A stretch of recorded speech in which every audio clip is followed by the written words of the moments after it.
Good morning, Malta and Gozo. Welcome to another edition of Lovin Daily. I'm your host, Jonathan Cilia. Today I'm joined by my co-host, Julian Bonici. Yesterday was another big day for Malta. Let's jump right into the 5 headlines for today. Shocking video footage has emerged of 3 men brutally beating a man on a main BUGIBBA road. A leading spokesperson for the industry has pointed out 5 baffling inconsistencies in Malta's COVID-19 rules. There continues to be an information blackout on the St. Vincent de Paul contract.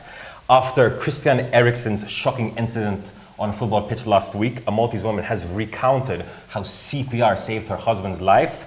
And what is Malta's most active speed camera? Stay tuned to find out more. Now, today we've got a very special guest in the house, Audrey Komrij Jones, who's here to speak to us a little bit about the lived experience of living with a daughter with autism. This comes after our feature on Hand in Hand Center in Rabat, so definitely stay tuned for that. And if you have not yet signed up for Lovin Digest, what are you waiting for? Definitely sign up. It is the easiest and quickest way to get the latest news and analysis right into your inbox. Now, Julian, a bit of a crazy story, right, yesterday? Yeah, really crazy stuff. Lovin Malta published some really shocking footage of 3 men brutally beating a man in BUGIBBA. The incident happened along Tri il-Korb tal-Pioneer with somebody actually wailing on somebody with a belt. It's really horrific. The other 2 guys kicking the man on the ground. Suddenly, one of the individuals touches his head a bit and seems to lose it and literally kicks the guy right in the face. It's some really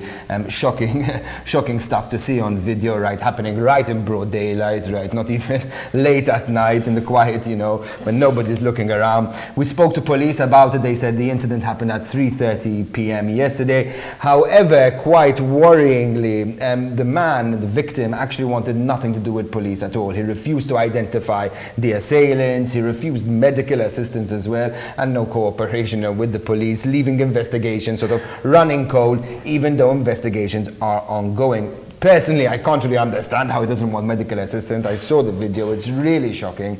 I would imagine that he would have at least needed a little bit of help, to get out of that predicament. Luckily, he managed to escape from everything and sort of at least didn't go away with his life in serious harm. Now, this isn't the first video we've seen of this nature in the last few weeks, right? We've published videos of an incident happening in Marsa, in Msida, and now in BUGIBBA. What worries me, right, is this is all happening on main street, right, with cars passing, and there seems to be no police inside to actually stop what's going on. So I don't know about you, the lack of enforcement really gives me some concerns about people's safety. I don't know what's been going on over these last few weeks, but yes, I don't know if it's summer heat. I don't know if it's because, COVID regulations are being slowly removed, but there have been more and more fights. One of the ones in Msida happened, 100 meters away from the Msida police station in an open parking lot with several people shouting and screaming, and police still didn't intervene. So very, worrying to see. I think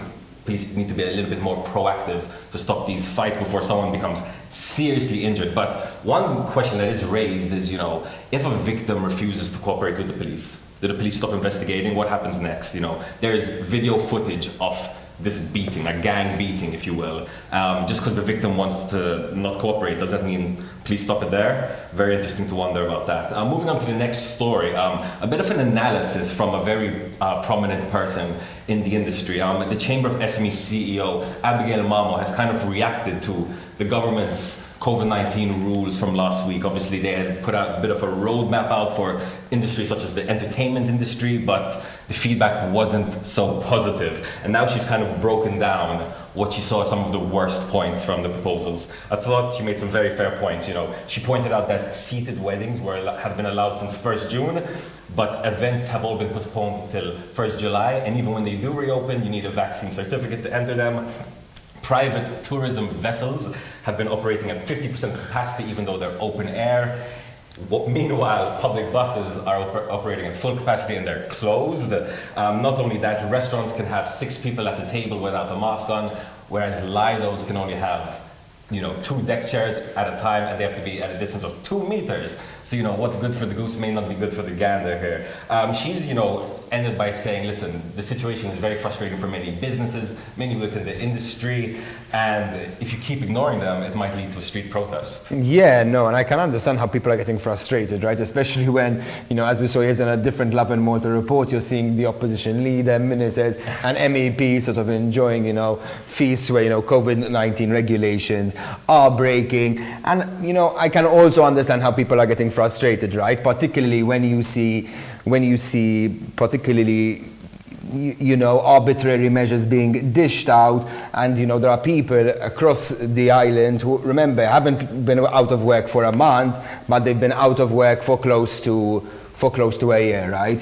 So they're really struggling to make ends meet, and then they're seeing all these measures opening up, and then nothing seems to happen, right? Yep, I think we're going to halt for a brief moment. We're going to cut to a video, and we'll be back in the offices shortly.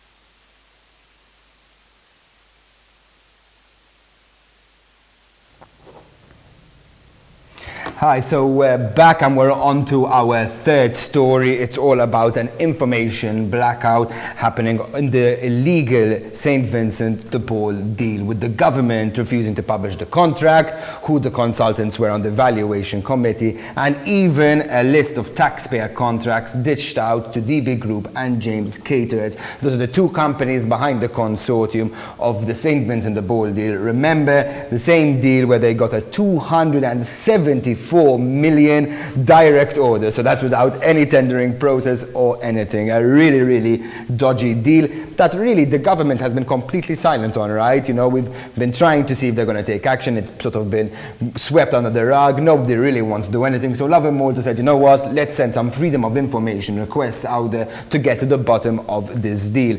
Unfortunately, that was refused by the Department of Contracts, who is notorious for giving out shoddy excuses for why they're not passing on information. This time it's because it simply had nothing to do with the subject, and we had to ask for a specific document rather than something completely wide-ranging. Now what this does is actually super dangerous, right? It actually sets a dangerous precedence for government to continuously reject access to information. Now remember, this deal is really dodgy. Not only has the government overpaid, but taxpayers are overpaying daily. It actually costs double the price for the government to rent a bed at St. Vincent de Paul than it would from any private establishment on the island. So, a really, really crazy deal, and we can't allow the access to information to be stopped. We might have had Manival, we might have had Greco, but the underlying issues that caused all the mess over the last few years is still there, alive and kicking. It is very, very worrying to see that the government has a new excuse now to refuse giving out information to journalists. Let's be very clear, Lovin Malta sent a number of FOI requests over the years.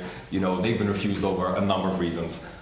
Personal matters, commercial matters, and now because it's not even relevant anymore. So let's see what the government come up with next time we send over a freedom of information request.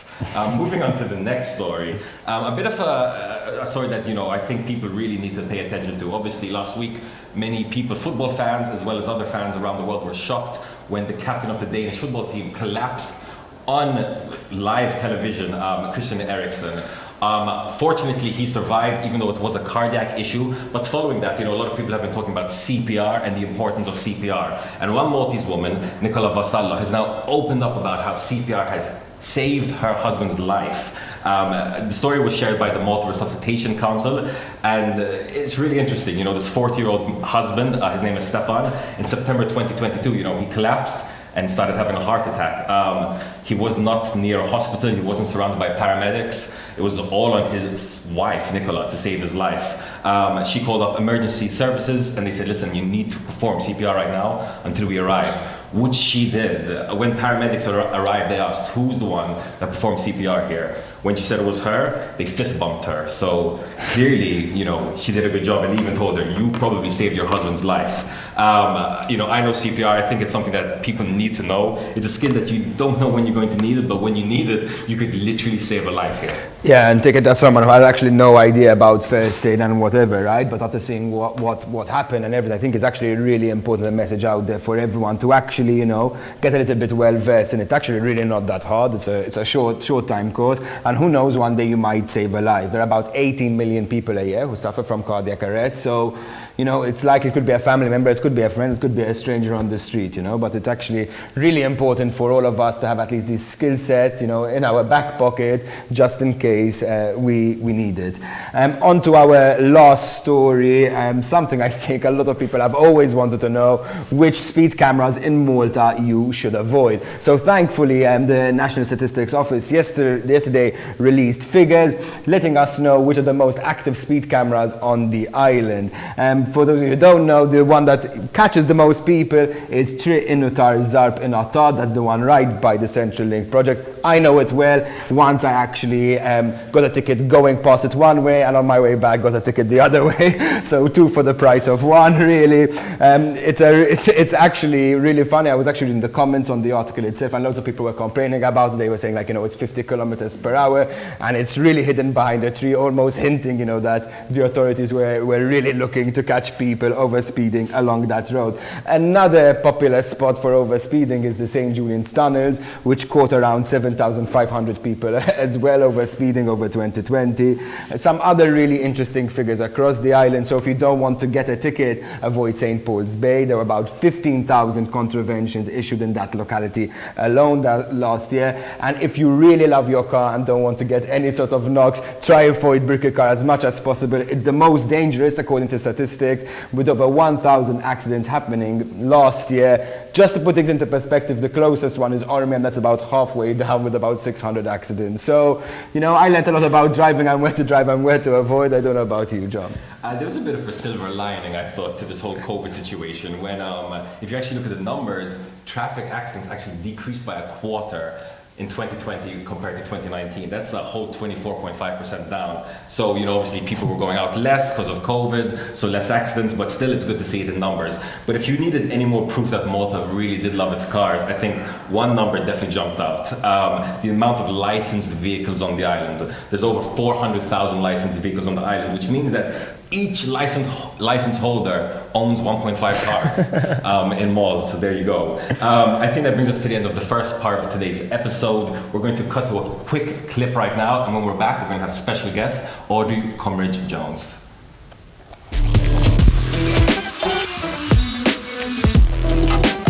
In Malta, we don't say.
So we're back on Lovin Daily. Today we've got Audrey Komrij Jones. She was part of our recent feature on Hand in Hand Center, a center that's all about approaching autism in a new way in Rabat. Thank you so much for joining us this morning. So obviously, I wanted to bring you in because your part of the feature was quite interesting. You gave a lot of insights into the reality of what it's like to have a family that lives with autism and how there's many positives that people might not know about. So before we get into the details, I just wanted to speak about Hand in Hand Center in Rabat. Is there a reason? Did something draw you to that center? Did you have previous experience with other schools, maybe, when it came to your daughter? I realized there was something different about my daughter when she was very young. She was 10 months old, which isn't the norm. So we had started early intervention and play therapy, and the same therapist was actually studying to become an ABA therapist. And she suggested it. She said it would be really good for SAS. She had initially started Hand in Hand. Now she's moved to Australia, and Chris and Emily have taken over. So you could say that she was one of the first ABA students in Malta. So ABA, so I think this is kind of the crux of this matter, especially when it comes to Hand in Hand. So ABA is Applied Behavior Analysis. It's an approach to autism. Can you explain a little bit briefly what this method is and why you find it to be working? Because basically, if there's an issue, I don't know, let's say my daughter is currently self-harming. If she gets frustrated, she will bite her arm. So they start working towards a set of goals and rewards to kind of decrease the behavior. And they don't move on, they don't let go until they've found a solution. I find it's very good for my daughter because it's tailor-made for every problem that there is. But there are also a lot of misconceptions out there, as I mentioned last time.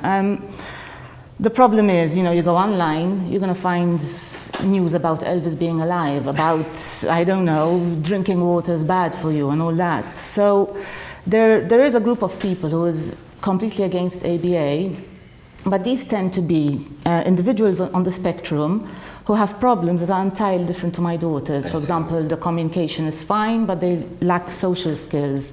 And they feel that ABA is trying to change them, which is fair enough. That is, sort of something they have an issue with. In my case, it's helping my daughter to speak, it's helping my daughter to cope with tough situations, and it's helping my daughter to hopefully move on in society. There are so many bad misconceptions. I was actually involved in a Facebook thread once where people were actually quoting someone who told them that they place a chicken nugget in front of a child, and unless she does what you tell her to do, they will take away the nugget, beat the child, and that's where it ends. There's just a lot of misconception out there. So when you see these misconceptions, you had also recounted a little bit about vaccinations in relation to people thinking that because you vaccinated your daughter, she developed autism, which is obviously insane. When you see these theories online, what do you start thinking? I used to fight a lot more. I used to literally, just put my sleeves up and get in there. Now I try to educate, even though that is not reacted to well either. It makes me angry. I've actually had a woman tell me that by using ABA, I'm not proud of who my daughter is, and I'm trying to change her, and I'm ashamed. When I think I'm the complete opposite, because I'm out there, I'm trying to give people some knowledge about my daughter's life so that they can be a bit kinder. So to tell me that I'm ashamed of my daughter and I'm trying to change her is just so offensive. If by trying to change her, I'm trying to stop her from biting herself until she bleeds, I'm trying to get her to talk, and I'm trying to get her to live a relatively, pleasant life. I avoided using the word normal there, as you have seen. Then okay, I'm trying to change her. So obviously with COVID, we've been hearing about vaccinations more and more and more. Do you think this has changed the way people have thought about that misconception? Has it gone away a little bit, or is it still there, even though everyone's getting vaccinated now? It's stronger. Wow. I honestly believe the anti-vax movement has become even more vocal, and you've seen all the... Yeah. Let's just not go there. Basically, even on the video that you put up on TikTok, I was talking about the MMR, and there were people attacking me about the COVID vaccine. They just hear the word vaccine, and there's a lot of panic. Did you get triggered? All I will say is stop Googling, for your answers. Speak to a medical professional you trust, and a lot of them say, I don't trust doctors. Yeah. Let's see what happens if, God forbid, you get unwell. But anyway, just get your research and then make your mind up. Don't listen to me. Don't listen to someone who's protesting on the streets because, they're trying to insert a chip under our skin. just get your info from the right sources. That's all I'm saying. So one of the interesting things about yourself is that you often share insights into your family life with your daughter, with your husband, in a very approachable way, in a very light-hearted way. And I think, you know, it kind of gives people an insight into what the reality is. Do you think this helps people understand the situation in a better way? I think I make a bit of a mistake when it comes to that, because I don't know if you realize I rarely share the negative side. Okay. I don't share the tough parts. I don't Okay. share, you know, the 3-hour-long tantrums. I always share when people are nasty to us. I always share that because I feel people should be shamed about that. What I'm trying to do is I'm trying to show other parents that it's not the end of the world. That, you know, it's okay to grieve when you get the news, because that is what you actually do, because you're giving up the life you thought you were going to have. It's okay to be sad, and it's okay to cry. I cry, you can ask my husband, I'm like waterworks every other week, but anyway.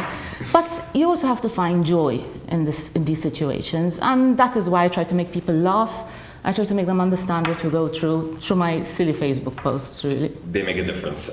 So aside from yourself, we also spoke to maybe 3 or 4 other parents. But do you find that most parents hide or go into their shells after they receive the news? What's your experience with other parents? I do believe that the main issue is usually there's one parent who says, okay, there's a mistake, and the other one who says, stop looking for a problem, and that is an issue. I mean, my husband will tell you, initially he thought I was seeing things. But, you know, we got together, we're working together, we're a team, and I'm lucky in that respect, because I have other, you know, I speak to other mothers where they say, my husband won't accept it. He just doesn't want our child to have a label, doesn't want to get help. This issue, this fear of giving a child a label is so wrong, because you're avoiding getting them help. A label is not, you know, something negative. It's information. So once your child has a diagnosis, or not, because sometimes, you know, there is no issue. When your child has this so-called label, then you know what you have to work towards. So don't see it as a negative thing. Now, coming to the end of the interview, you know, some of the parents spoke about access to treatment. You mentioned it as well in the feature. So when it comes to access to treatment, be it in hand or be it in other services, and even in other ways, what do you believe needs to happen on the island to improve the situation of children with autism as well as their families? Look, well, the first obvious thing is that the government needs to help these families more. For the simple reason, yes, there is one type of therapy which is available to a limited number of individuals, but if you've met one child with autism, you've met one child with autism. What works for my daughter might not work for someone else's. So, you know, this is science-based therapy. We're not just inventing some kind of therapy out of thin air that does not work. So the government needs to invest in these children. Before, we know when they're older, taking care of them is more expensive. So let's get these children the therapy that they deserve, not that they need, they deserve it. Society is getting better, especially locally. My husband's parents live in France, and we go pretty regularly, and every time yes, it's worse there. I feel like I need to wear an Yes. armor. I'll give you a little example. A family party, and my husband, we have to watch our daughter, she has no sense of danger, we just can't relax. And someone actually told us, why don't you tie her up so you can have a drink? Oh my God. And you know, she's not a dog. Oh my God. Okay. And the stairs in France are on another level. You've never been stared at until you've been stared at by a French woman, Jesus believe me. Christ. Okay, so Malta is actually not that bad when you compare to No. other European countries. It is absolutely much better. Wow, that's interesting. Because I do believe it's smaller, and Yeah. people have more, well, it is smaller, sorry about that. You know, people have more access to There you go. information. My voice wouldn't be heard in France. Maybe here, 20% of the public have perhaps come across me. Audrey, thank you so much for joining us this morning and raising some of the points that really need to be raised in this discussion. Guys, if you're interested in this topic, definitely check out the ABA analysis online, as well as check out Hand in Hand Center in Rabat for a bit more information. I think that's everything for us today. Have a day full of love.